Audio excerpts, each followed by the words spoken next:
Hello and welcome to this edition of the Rest is Entertainment Questions Edition. And I'm Marina Hyde. There we go. There we go. I forget it. Yeah, it is so bad. It's now getting so bad. It's a tick. And I'm Richard Osman. Hi. Welcome to the Questions and Answers edition. You are still in Corfu? I am. Still lovely? I am. And it's still, another day in paradise. So, yes, it is beautiful. Absolutely first-class opening to the show. First-class opening, getting better every week. Very well done, everybody. Shall I just go straight in and ask you a question? Please do, Richard. I have a question from Christina Mailer. If a celebrity is cast as a guest star in a TV show, is the character written for them, or would the character already be written and a celebrity would be found to match? Sometimes you might think, oh, this is written for them, and that they might end up collaborating more with the actor. In fact, one of the really interesting things is that just because the actors say they're just doing a one episode thing and they're doing a cameo for one episode, they will have a lot to say. As we've discussed many times on this, they know their characters very well, very quickly. And the script will go through probably several, if it's a TV show, will probably go through a few drafts after they've come on board, even if that's just a week before, because you'll want to talk to them and they'll say, and they'll see something that you haven't seen, and you'll definitely incorporate that into the script. In general, you would find an actor to match, the casting agent would find an actor to match what's been written, but that will still be adapted, as I say. But I have to say something about the writing process. I think it's really helpful, and a lot of people, when they're advising people, when they're starting out writing characters, to write with someone in mind, someone famous that you know. And if you're writing a character and you've got, I don't know, Hugh Laurie or Quinta Brunson or someone like that in your mind, then they're probably not going to do your guest spot or your cameo, or they're not going to do your show. But there's something about it having a very clear idea of an actor when you're writing that makes it sort of cohere. And I don't know if you do feel that in your books, Richard, if you have a sort of mind's eye person. I don't massively, just because that's not how my imagination works, really. I get the vibe of people. Yeah. Funnily enough, we're just started writing the play for Thursday Murder Club, and on that I do have a couple of actors in mind for that, and they're slightly in my head, but more not what would they be like, but more I want to write these lines so brilliantly that they will enjoy saying them.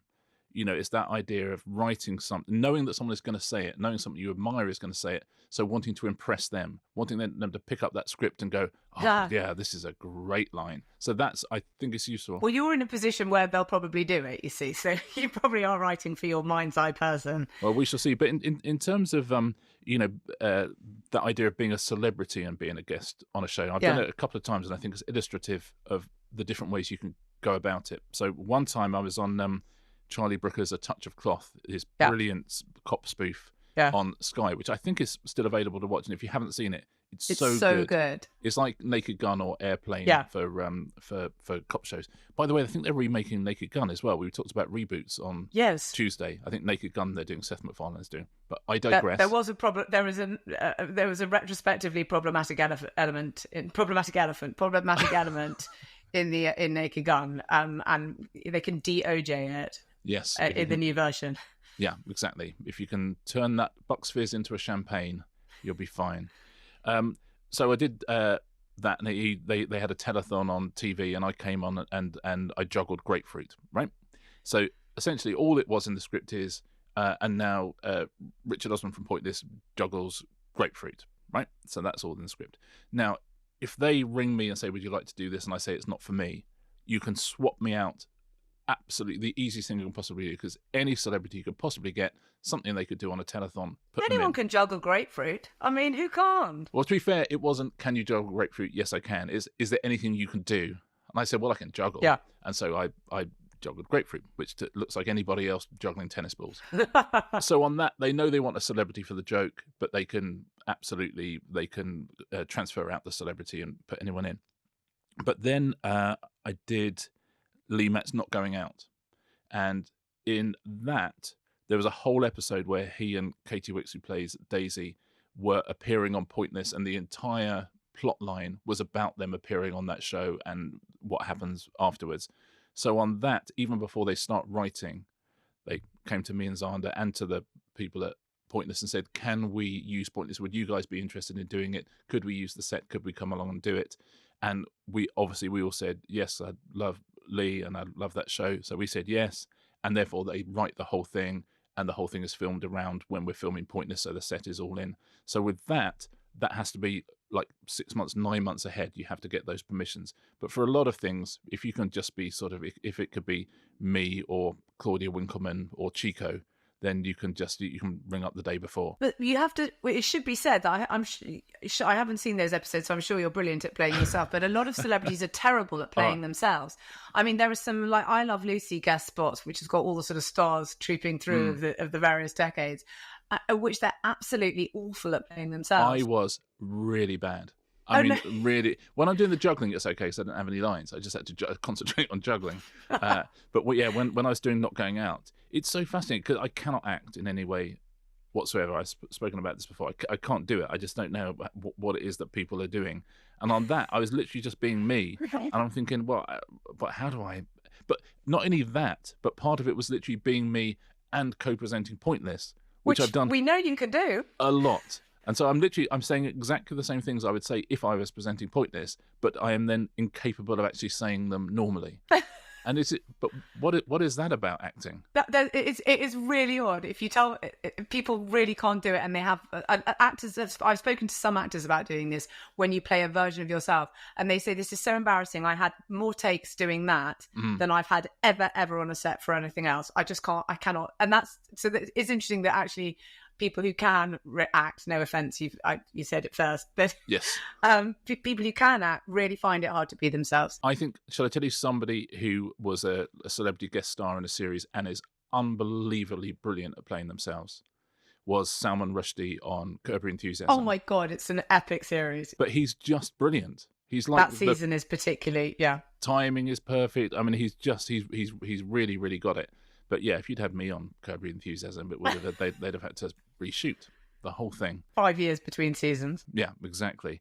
But yeah, it's always nice to be asked to be on shows that you love, in just sort of a silly kind of guest starry type thing. But as soon as there's acting involved, it's tough for me. I'm glad I did Not Going Out, but if people have watched it, I'm not. And Zander is good because Zander is an actor, of course, and he finds it quite easy to play himself.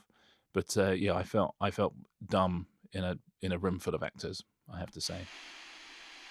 I've got a question for you, Richard, from Caitlin Hogan, who says, I have recently become a big fan of Formula One, particularly the foul-mouthed Japanese driver Yuki Tsunoda. That is a wrong opinion, Caitlin, but I'm moving on. How are the snippets of driver to garage radio selected, and what is the time delay? Do you think drivers deliberately try to say funny or controversial things to get their clip aired? God, I definitely would. It's interesting. So the driver radio is essentially the pit wall talking to the driver, and there's all sorts of things they're talking about. How are your tyres? How they're telling them how far behind or ahead various people are. They're talking about the strategies. So they're an important thing to have. And yes, obviously the broadcasters have access to that feed. I don't know all the details of this, so I asked somebody who is the wonderful Tom Clarkson, host of the official F1 podcast Beyond the Grid, and this is what Tom said in answer to Caitlin's question. Hi Marina, hi Richard, it's Tom Clarkson here reporting from Silverstone. That's a great question, and yes, Yuki is renowned for his bad language. In fact, he was recently fined $20,000 for using an offensive term over the airwaves. But every driver uses the radio during a race, mainly to tell the pits how the car is performing and to discuss strategy. And anything that helps tell the story of the race gets broadcast by FOM, Formula One Management. The messages can be turned around in seconds if necessary, especially if there's been an incident and the drivers are giving their reactions to what's just happened. Anything that's said over the radio can be broadcast, so the drivers often use it to persuade race control and the powers that be to give another driver a penalty. He pushed me off the track, that kind of thing. One of my favourite radio messages came from Mark Webber at the 2007 Japanese Grand Prix. He was suffering from a bout of food poisoning at the time and came on the radio to say this: I'm being sick in the car, but I'll see how I go. That while everyone in Europe was having their breakfast. Amazing. Tom, thank you so much. That's the Beyond the Grid podcast that Tom does. That's good. Yeah. So I guess everything is recorded, but nothing is sort of going out live. You would always sort of cut to it if you had to. There was a wonderful Grand Prix a couple of weeks ago with when Lando Norris was constantly being told to pull over and let Oscar Piastri through. It was a brilliant soap opera because Norris did not want to let him through. He knew he had to, for various reasons at the start of the race. He knew that Piastri deserved to win the race. So, Lando, you have to pull over at some point and let Oscar through.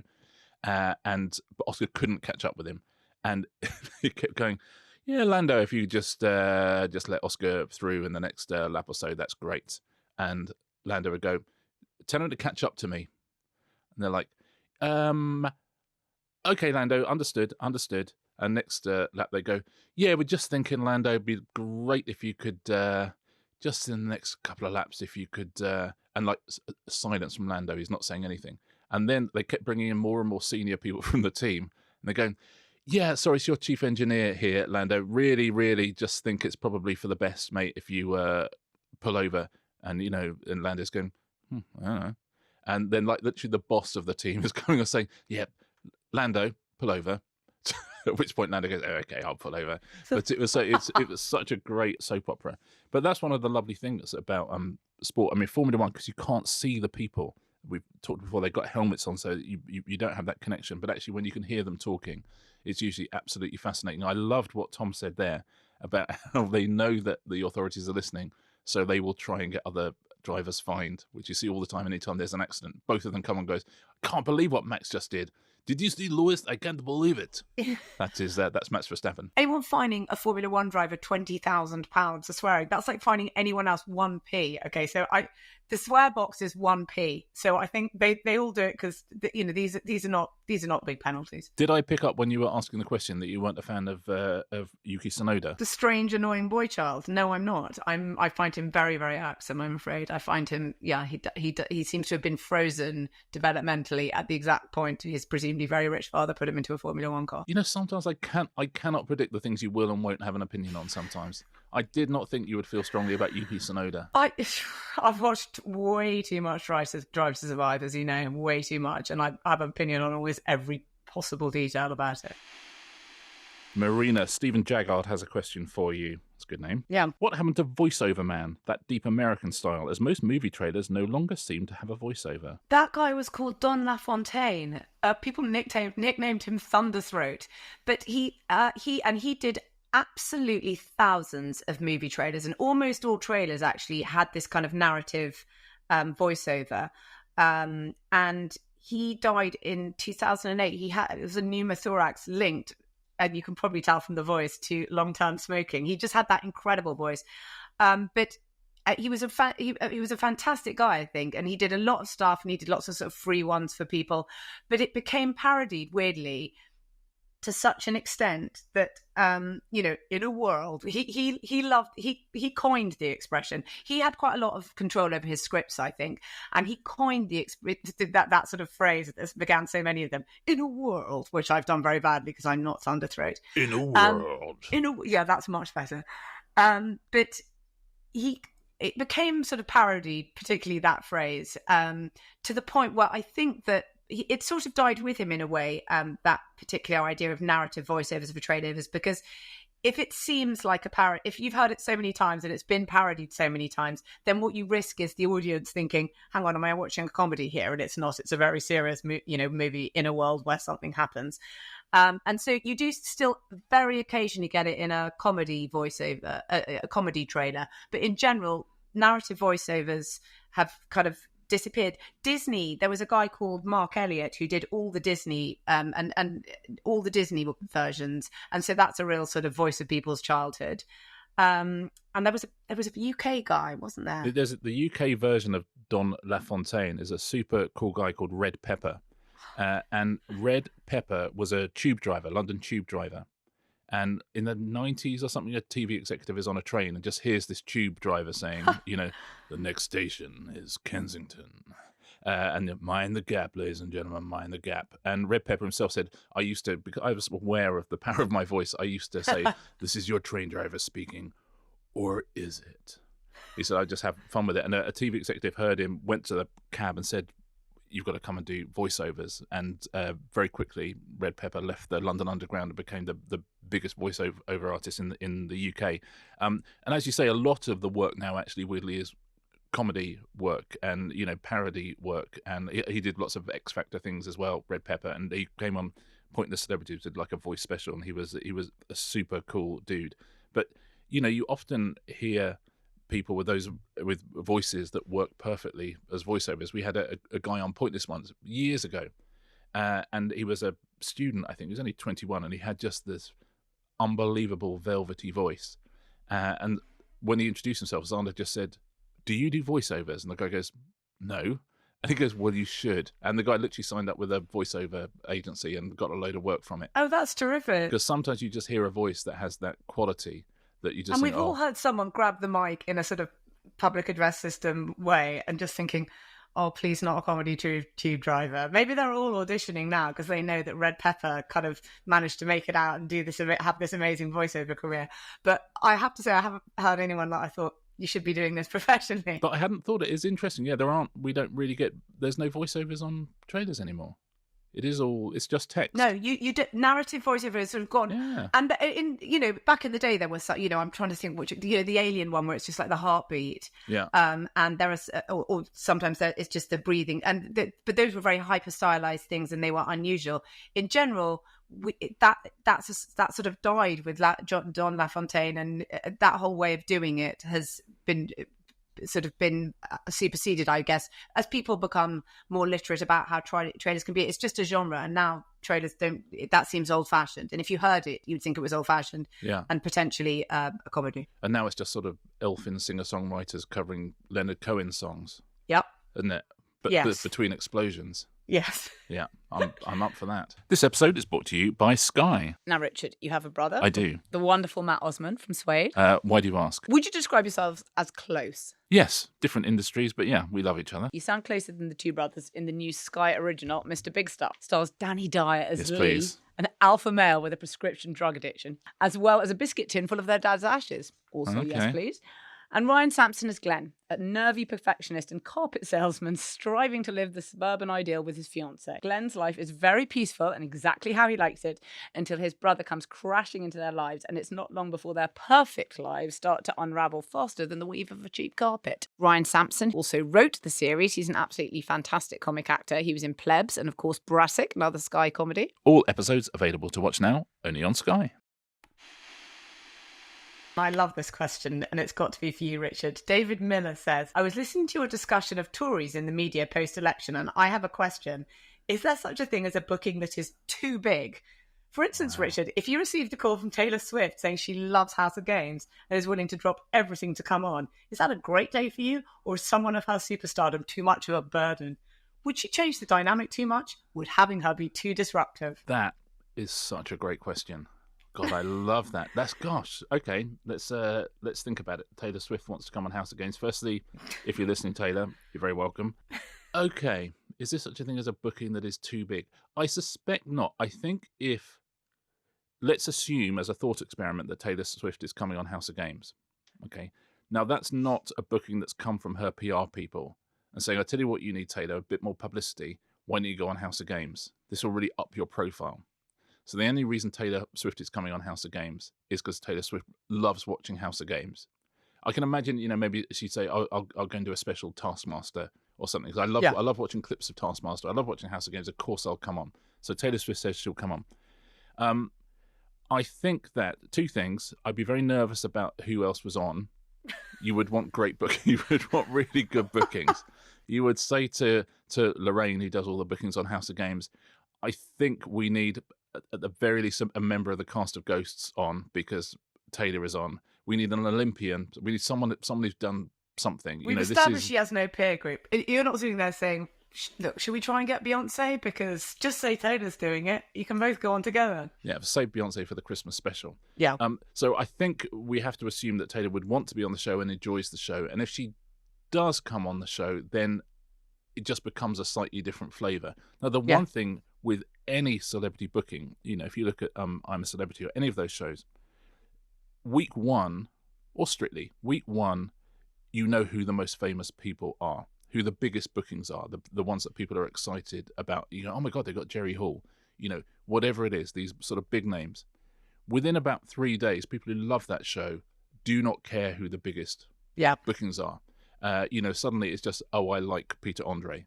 You know, whatever your fame is, however important you are, however big you are, you become subsumed into the show. The show's format becomes bigger than who's famous. So even on some almost always the very, very expensive booking, you know, the one that's designed to get all the headlines in the week before, will just fall away to someone who's on almost one of the lowest fees. I mean, that guy from Made in Chelsea, Sam, he would have been on one of the lowest fees, and obviously Nigel Farage was on the biggest fee and just sort of fell away. Yeah, and so exactly that. If fans of the show understand the ecosystem of a show, and weirdly the star has to fit inside it. So I would think even on House of Games, listen, people would definitely pay attention if Taylor Swift was on House of Games. You know, I absolutely get that with Steve Pemberton and Josie Darby, but I think by Tuesday people would go, oh my God, she was great on Where is Kazakhstan, wasn't she? But she cannot do this code round. She can't do it at all.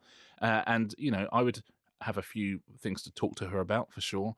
Occasionally you get a contestant on House of Games who is not a quizzer but has had an interesting life, and so you just think, I'm going to treat it as a chat show. So whenever we've got a question, I'm just going to talk to you about stuff. I think I can handle Taylor Swift being on House of Games. That's you how I'm going to love conclude. it.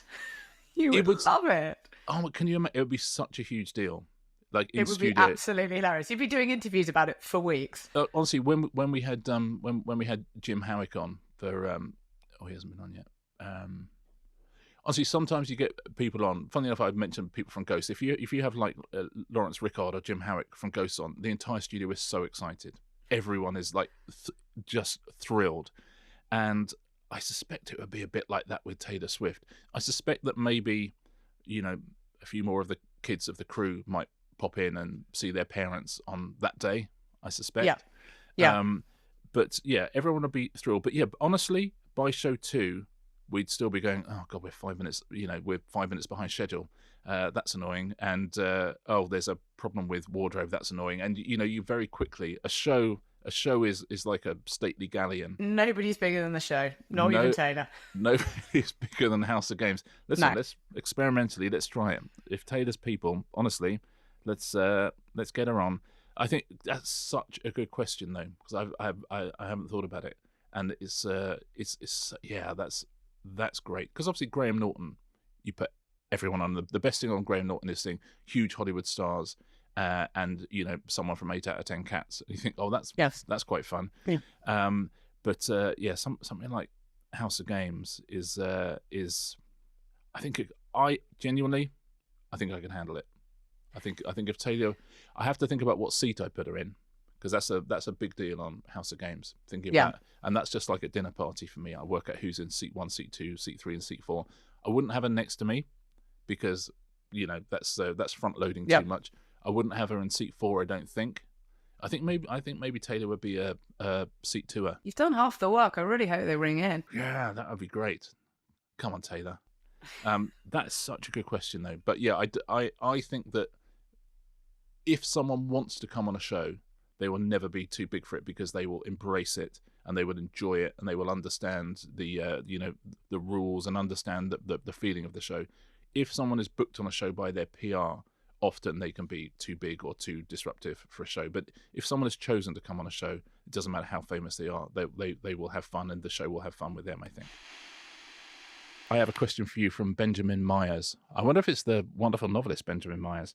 It feels like I think the novelist Benjamin Myers might ask a different question to this, but I could be wrong. I've noticed while watching British police procedural documentaries, such as Channel 4's excellent 24 Hours in Police Custody, one of the best shows on TV, that's me, not Benjamin, although I suspect he agrees, that whenever someone is shown being held in a police cell following arrest, the toilet is always blacked out. I have noticed that. Unless all British police cell toilets have black perspex parallelograms as lids, I can't think of any reasonable explanation as to why the programme makers do this. Could someone perhaps please shed some light on this modern mystery? Well, it's actually a very simple answer, Benjamin. It's the CCTV. That is what it looks like on the CCTV to even the custody staff, because there have been a few cases, actually. This is what the formal guidance. You must always pixelate. And so even the custody staff are seeing a pixelated version. And there were every now and then there's a case where a force has failed to pixelate the loos in one of their cells, and it becomes the subject of a formal inquiry. You're not actually supposed to do it, so that's the feed they're getting. I do think that the idea of like loos on TV in any way is quite interesting. In America, there was this whole thing. It was like regarded for a long time as it was really, it was in very poor taste, and it was sort of obscene to show a loo on TV. And they had this thing called Standards and Practices, which was basically the Censorship Bureau. And Leave It to Beaver in 1957. That's the first time that it shows a bathroom, but it only shows the cistern. Because even then, that's the least of Leave It to Beaver's problems, isn't it? I know. Well, I agree in retrospect.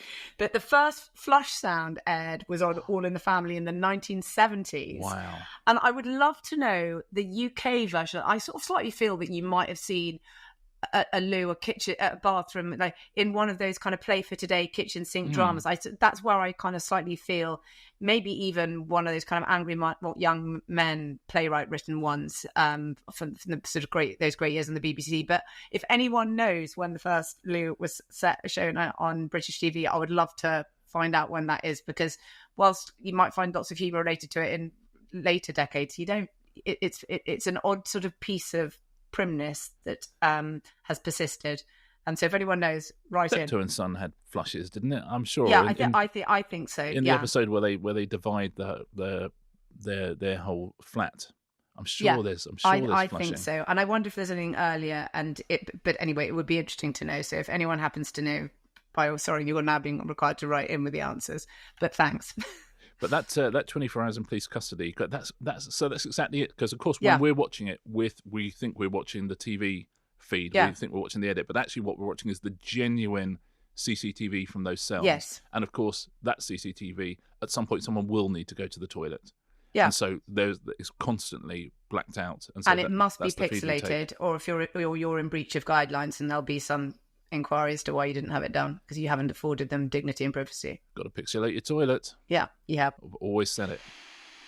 Sean Freeman says, Richard, football. Do commentators get paid a flat rate, or are they paid more if a game goes to extra time or penalties? Genuinely, I love the minds of our listeners. That's such a good question, isn't it? It will not shock you to learn that no, you are paid a flat rate. Otherwise, like during the commentary, they'd be desperate for one team to equalise because they're building a conservatory. And they're just absolutely desperate for penalties. The commentators would love penalties if they were getting paid time and a half, wouldn't they? Well, you've got the maximum leverage, haven't you? No, I'm not going any further unless you do me a deal right now for the next half hour extra. No, I'm not going any further. I'm not saying anything more. That is your moment of maximum possible leverage, but therefore they probably don't expose themselves to it in terms of contractual negotiations. Yeah. That's the absolute key from BBC Sport. They're thinking we mustn't leave ourselves in a position where with 4 seconds we've got to decide whether to double the pay of Alan Green, who's negotiating live on air. In fact, Rich Wolfenden, the BBC Final Score reporter, he said commentators get a flat rate regardless of if a game goes to penalties or it's a standard 90 minutes. If a game is called off or abandoned for any reason, ching ching, they still get the full rate. Do you know what? That's the joy, isn't it? When something's called off and you still get paid. By that stage, they would have probably travelled all the way there, if you think about it, how these games are covered. So the 90 minutes is often the least of it. They're like, I'm already in Burnley. Yeah. I wish you told me before. But yeah, it is a flat rate. That's such a. I've never thought of it before, but and equally, if you commentate on volleyball, which takes forever, I think you're just still getting a flat rate. I assume. I love the commentators out at the Olympics who suddenly become experts in beach volleyball and archery and kayaking. But that's what it's like when you're covering them. It's as a reporter, if you're covering them or if you're writing about for the sports pages in any way about it, and it's so stressful, because the UK was often good at really weird things. And if you ask them to do, cover the dressage or whatever, because we're suddenly doing really well in it, they're like, I don't know, is it meant to do that, the horse? I don't know. And you have to sound like an expert. So you can't, and it's such a ridiculous sort of suspension of disbelief, is that the person who is reading it thinks, I've read all her other stuff. She's got absolutely no clue about Greco-Roman wrestling. I was always lucky because I could say, yeah, I've come to the Greco-Roman wrestling and I don't know what is actually happening here. But anyway, here's an account of that. So I could write a sort of colour piece of not knowing. Because a huge amount of the Olympics is people not knowing and just having to bluff it. Yeah, I was watching the synchronised diving the other day, and it's brilliant because they've got a synchronised diver as the co-commentator, and they've got a regular commentator as the commentator, and they do these extraordinary kind of synchronised dives. And it's the one time where the commentator will not talk until the commentator has said something. So the Chinese pair would sort of jump in, and the co-commentator would go, "That was extraordinary. What tightness, what lines?" And the commentator would go, "Yep, really. I mean, gosh, you could see it, couldn't you?" And then equally, like sort of, the Australians would sort of dive in and looked identical. And the co-commentator goes, the symmetry was completely off, you can see. And the commentator's going, yeah, they will not be happy with that. I was going to say it. Exactly what I was going to say. That and the gymnastics where you just have to go, okay, the person who knows what they're talking about, you just say something, and then I'll do the commentator bit to go, real disappointment for the Australians. 4 years of training and just inches between them and a medal. And that bit I can do. I can't do that. Was that any good? I've written 30 versions of that down on a sheet before we start, and I'm going to say them lightly adapted depending on what my co-commentator says. Yeah, I can just imagine the commentator just staring into the eyes of the co-commentator as the dive goes on and just shrugging a tiny bit, going, huh? What do we think? But again, you get paid a daily rate for whatever you're commentating on. You get your day rate, out your pop, and you have to cut your cloth accordingly. But I think they do. There's such extraordinary commentators out there at the Olympics, but the funniest ones are always the generalists, and you can always spot when them. you know, but you can't say it. You can't say, by the way, I'm a generalist on TV. I was always lucky doing the writing to just say, yeah, hi. I think we all know I don't know anything about this thing. But if you're on TV, you just have to be an expert. You really do. They do incredible research as well. There's a lot of biographical details. Again, watching the kayaking, I'm getting a lot of information about these people, but I'm really waiting on the co-coms to tell me if that was a good turn. Was that a good kayak? I don't know. Yeah. Great kayaking there. Just the co-commentator's nodding. Really amazing kayaking there. That is, whoa. What a kayak. That'll be me. Thank you very much for that question, Sean. I know we moved on to other sports as well, but you'll forgive us, I'm sure. I think that's our time is up. Oh, that was fun. Can you believe it? Yeah, I'm looking forward to seeing you in person next week. Oh, are you back in the UK? I am back in the UK. Are you making a rare visit? Leave it out. Leave it out. Honestly, I'll be back in the UK. Be so lovely to have you back with us. I'm so relaxed that I will just not. I won't even react to that. But yes. Now, do keep your questions coming in. The address is therestisentertainment@gmail.com. And thank you, Marina, and thank you, everyone, for listening, and we'll see you next Tuesday. See you next Tuesday.